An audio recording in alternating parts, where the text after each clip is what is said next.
Hello दोस्तों, स्वागत है आप सभी का आपके अपने YouTube चैनल पे। आज के इस वीडियो में हम जानेंगे देवशयनी एकादशी की व्रत कथा। तो चलिए दोस्तों, वीडियो की शुरुआत करते हैं। देवशयनी एकादशी की व्रत कथा इस प्रकार से है।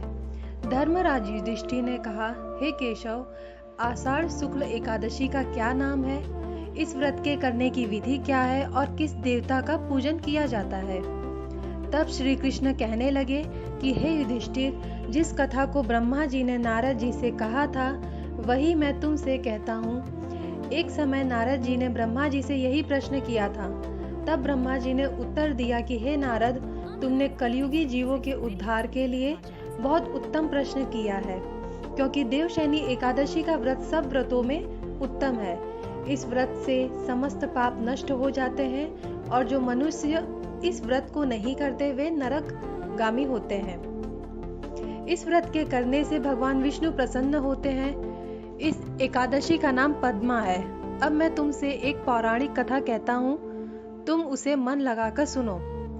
सूर्य वंश में मानधाता नाम का एक चक्रवर्ती राजा हुआ है, जो सत्यवादी एवं महान प्रतापी थे। वह अपनी प्रजा का पुत्र की भांति पालन किया करते थे। उनकी सारी प्रजा धन धान्य से भरपूर और सुखी थी। उनके राज्य में कभी अकाल भी नहीं पड़ता था। एक समय उस राजा के राज्य में 3 वर्ष तक वर्षा नहीं हुई और अकाल पड़ गया। प्रजा अन्न की कमी के कारण अत्यंत ही दुखी हो गई। अन्न के न होने के कारण राज्य में यज्ञादि भी बंद हो गए। एक दिन प्रजा राजा के पास जाकर कहने लगे कि हे राजा, सारी प्रजा त्राहि त्राहि पुकार रही है, क्योंकि समस्त विश्व की सृष्टि का कारण वर्षा है। वर्षा के अभाव के कारण ही अकाल पड़ गया है और अकाल से प्रजा भी मर रही है। इसीलिए हे राजन, कोई ऐसा उपाय करके बताएं जिससे प्रजा का सारा कष्ट दूर हो जाए। राजा मानधाता कहने लगे कि आप लोग ठीक कह रहे हैं, वर्षा से ही अन्न उत्पन्न होता है और आप लोग वर्षा न होने से अत्यंत दुखी हो गए हैं। मैं आप लोगों के दुखी होने का कारण भी समझता हूँ। ऐसा कहकर राजा कुछ सेना साथ लेकर वन की तरफ चल दिए। वह अनेक ऋषियों के आश्रम में भ्रमण करते हुए अंत में ब्रह्मा जी के पुत्र अंगिरा ऋषि के आश्रम में पहुँचे। वहाँ राजा ने घोड़े से उतरकर अंगिरा ऋषि को प्रणाम किया। मुनि ने राजा को आशीर्वाद देकर कुशल क्षेम के पश्चात उनसे आश्रम में आने का कारण पूछा। राजा ने हाथ जोड़कर विनती भाव से कहा कि हे भगवान, सब प्रकार से धर्म पालन करने पर भी मेरे राज्य में अकाल पड़ गया है। इससे प्रजा अत्यंत दुखी हो गई है। राजा के पापों के प्रभाव से ही प्रजा को कष्ट होता है, ऐसा शास्त्रों में कहा गया है। जब मैं धर्मानुसार राज्य करता हूँ तो मेरे राज्य में अकाल कैसे पड़ गया, इसके कारण का पता मुझको अभी तक नहीं चल सका।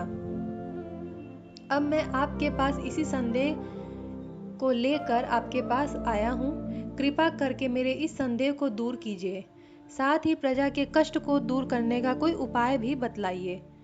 इतनी बात सुनकर ऋषि कहने लगे, हे राजन, यह सतयुग सब युगों में उत्तम है। इसमें धर्म को चारों चरण सम्मिलित है, अर्थात इस युग में धर्म की सबसे अधिक उन्नति है।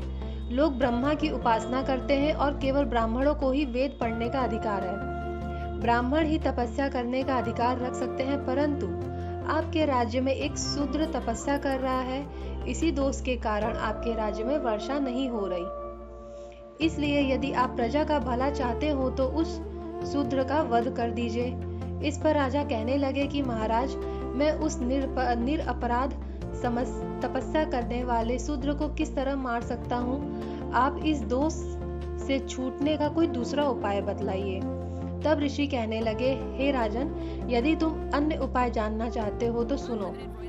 आषाढ़ मास के शुक्ल पक्ष की पद्मा नाम की एकादशी का विधि पूर्वक व्रत करो। व्रत के प्रभाव से तुम्हारे राज्य में वर्षा होगी और प्रजा सुख प्राप्त करेगी, क्योंकि इस एकादशी का व्रत सब सिद्धियों को देने वाला है और समस्त उपद्रवों को नाश करने वाला है। इस एकादशी का व्रत तुम प्रजा, सेवक तथा मंत्रियों सहित करो। मुनि के इन वचनों को सुनकर राजा अपने नगर की तरफ वापस आ गए और उन्होंने विधि पूर्वक पद्मा एकादशी का व्रत किया। उस व्रत के प्रभाव से वर्षा हुई और प्रजा को सुख पहुंचा। अतः इस मास की एकादशी का व्रत सब मनुष्यों को करना चाहिए। यह व्रत इस लोक में भोग और परलोक में मुक्ति को देने वाला है। इस कथा को पढ़ने और सुनने से मनुष्य के समस्त पाप नाश को प्राप्त हो जाते हैं। तो दोस्तों, ये थी देवशयनी एकादशी की व्रत कथा। आपको ये कथा कैसी लगी हमारे कमेंट बॉक्स में कमेंट करके जरूर बताएं। आज का ये वीडियो आपको पसंद आए तो वीडियो को लाइक करें, शेयर करें और हमारे चैनल को सब्सक्राइब करें। धन्यवाद।